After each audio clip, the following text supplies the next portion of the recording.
Hello everybody and welcome back to a brand new video. Now an ongoing series I've had over the last year is having a look at fun facts, interesting Easter eggs, or otherwise just unknown parts of the game. So today we're going to be doing another installment of that series. Over the last couple of months I've been compiling really interesting pieces of information that wouldn't really make a video on its own, but altogether I think it's going to be a fun time. Jagex is really well known for putting hidden dialogue options, Easter eggs, fun little things for the community to discover, and occasionally it takes a community years to discover these things, and really who knows what's still yet to uncover. A bit of a shout out to a Reddit user named TBoisOP for discovering quite a few of these actually. I'll leave a link to his YouTube channel in the description. Anyway guys, thanks for watching and let's get started. Now coming up first here, we have somewhat of an interesting discovery, and that is in the Barrows Crypt. Now if you bring your cat down here, there are some unique dialogue options that seem to only appear in the Barrows Crypt. Now essentially what you have to do is you have to find a rat that is not attacking you. So we have to lose aggro. And we'll go ahead and chase with our Hellcat. Go get that nasty rodent. What? You're having a laugh. I'm not going to go get myself killed. Why don't you do it? Chicken. No, stupid, I'm a cat. Now that's with the Hellcat and the regular cat. Now if you happen to have a lazy cat, they're going to say something like, I'm not some crazy kamikaze cat. I want to get old and live a quiet, peaceful life close to a nice warm fire. But if you happen to have a wily cat and try to get it to chase a rat down here, it's going to get so mad at you that it will actually attack you and do 3 damage. It's such a cool little Easter egg, and once again was just recently discovered by the YouTuber H8, so a pretty amazing discovery. Now next up here, a really interesting fact that was released by ModLottie, the statistician. I was revealing the tile in RuneScape that has had the most experience gained on it. I was actually a little bit surprised. The area that has gained the most experience ever is actually in the Hosidius kitchen, seeing 1.2 billion cooking experience gain there every single day. That's essentially the same as 6 people going from 0 to 200 million experience there every single day, which I think is kind of insane. Now that really surprised me, as I was almost certain the number 1 spot would be the Grand Exchange. However, the Grand Exchange isn't even number 2. After the Hosidius Kitchen, we have the Wintertop Braziers, seeing on average 1 billion experience gained a day there. And finally after that, we do have the Grand Exchange at number 3, seeing about 650 million experience gained a day, which really shocks me. Because at the Grand Exchange, there are quite a few different skills you can train there. I thought a lot of people would do all the buyable skills there, but yeah, Wintertot and the Hosidius Kitchen have it beat. Now kind of a nice Easter egg, or I guess you could call it a tribute that was added in very recently, was actually to the Faerell Enclave. Now in the Enclave there's actually a pub there, and the name of the pub is The Old Knight. Now the Old Knight was a very famous RuneScape player. He was ranked in the top 10 for several years, and in the early days he was up there with Zezima. Now this player did end up maxing in 2006, but very sadly they ended up passing away due to cancer. So it is a really nice tribute. Another really interesting part here is the account of the Old Knight still exists actually, it's just been locked. But on RS3 you could still add him as a friend, which means the account is still active. Now just to the east of the Wintertot camp is the Fishing Hamlet. Occupant 1. The only occupant here is an NPC by the name of Rakar, and if you do talk to him, he is just going to say a bunch of gibberish. Are you okay? Splish blop, splish blop. Oh, wubba lubba dub dub. Well, that right there is actually another little fun fact that is obviously a Rick and Morty reference.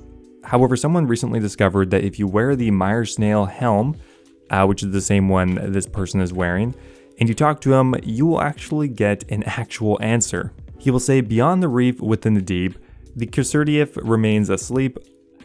I know, oh. The whisper of a dream to climb across the moon supreme. I know. Actually, this right here almost seems like a reference to Patchface from Game of Thrones. To visit the watery hall, answer their call, embrace the fall, and save us all. I'll be going now. A really fun dialogue option. All you need is a snail helm. I don't think it worked with the other one either. For example, the same item, it's just a little pointier. No, we just get the regular stuff. But a pretty cool discovery.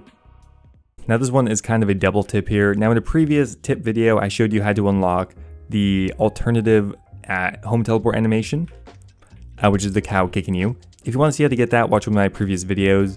Now if you actually right click the home teleport spell, you can go and just go click animation and change it back to the default at any time. Now the actual Easter egg here is something so small I don't think anybody ever realized, and that is when you're doing the home teleport animation, the wand you use to draw your circle will always match your hair color. Such a small little detail, and I'm assuming that most people just thought that the wand was that color for everybody. Like, I always thought the wand was just white for everyone, but that's actually not the case. So right now it's white, but if we go get a haircut and we make our hair green, oh, rough. Hope I can remember how to turn that back. But now if we use the home teleport animation, we can see that our stick is actually green. Such a small little detail. We'll go ahead and change our color again. We'll go make myself bald and pink. Oh man. But now if we do the animation, you can see that our wand is pink. Small little detail, but I think it's really cool. Now, another really interesting Easter egg that's actually available in the temple trekking minigame is the fact that nail beasts actually have a hidden weakness. Now, if you unequip both of your weapons and use the Sandview serum on it, it's actually going to do somewhere between 20 and 40 damage to the nail beast, which pretty much immediately kills it. Kind of looks like you're pouring it on them, but interestingly enough, you also get attack experience. You don't get like herblore experience or something. Honestly, I have no idea why it does this. I do understand nail beast nails are an ingredient in Sandview serums, but wouldn't that make the beast maybe kind of resistant to it? I don't know. Probably not worth using because Sandview serums are so expensive, but still pretty cool in my opinion. Now, recently someone managed to discover something kind of interesting and something that I never really considered. What happens when your membership runs out in certain areas of the game? Well, in general, if you run out in a member's area, it boots you back to Lumbridge and then you're in the free-to-play area. But what happens if you're in a free-to-play area but doing a member's skill? For example, agility. Now this player was doing the Varrock rooftop courses and they waited there for their membership to expire, or it just happened to expire on them by accident. Now interestingly, you don't actually get booted off of the course. You can actually still complete it. However, you don't get any agility experience for completing the course, which makes it one of the very few occurrences where you can complete members' content when you are free to play. Now there's an item in RuneScape that kind of seems like it could be a bit underlooked, overpowered, or at least could have more uses beyond what most people use it for, and that is Blackjacks. Now I never knew this, but Blackjacks actually have a chance to stun your opponent, and it works with any Blackjack, so we'll try to do it here. It doesn't happen every time. Now, would this ever be that useful? Potentially not, because it's not common enough. Okay, we stunned him, but he died at the same time. Now, if the Blackjack stunned at a bit of a higher rate, I could see this kind of being overpowered. But as is, it's a pretty fun little mechanic. Now, as far as I'm aware, I believe it just stops their attacks, but it doesn't restrict their movement or anything. It'd be kind of funny if you're in multi and there's a bunch of people running you with maple Blackjacks. Could be a bad time, but still a pretty interesting little mechanic. Now there's another really small Easter egg that was added back in 2014. Now when the Kraken boss was added, one of the moderators said with the release that there was actually a very small Easter egg hidden in the update. Now when they said it was small, they were not kidding.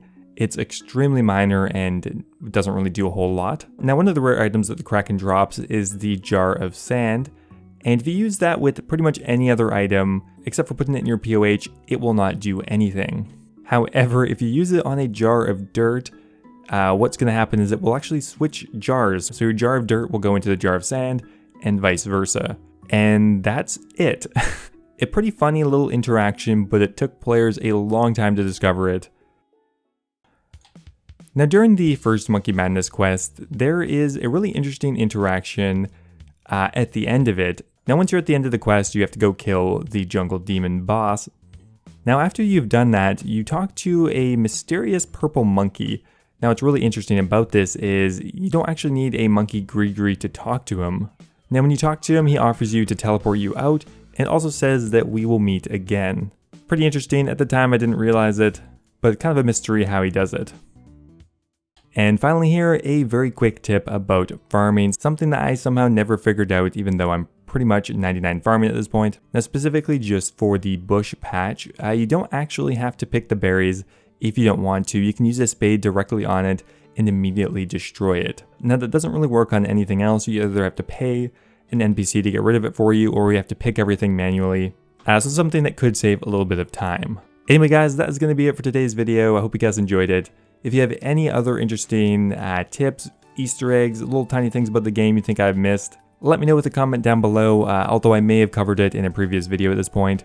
And if you are interested in watching more videos like this, I have put them in a playlist, so I hope you guys enjoy it. Thanks for watching, and I'll see you next time.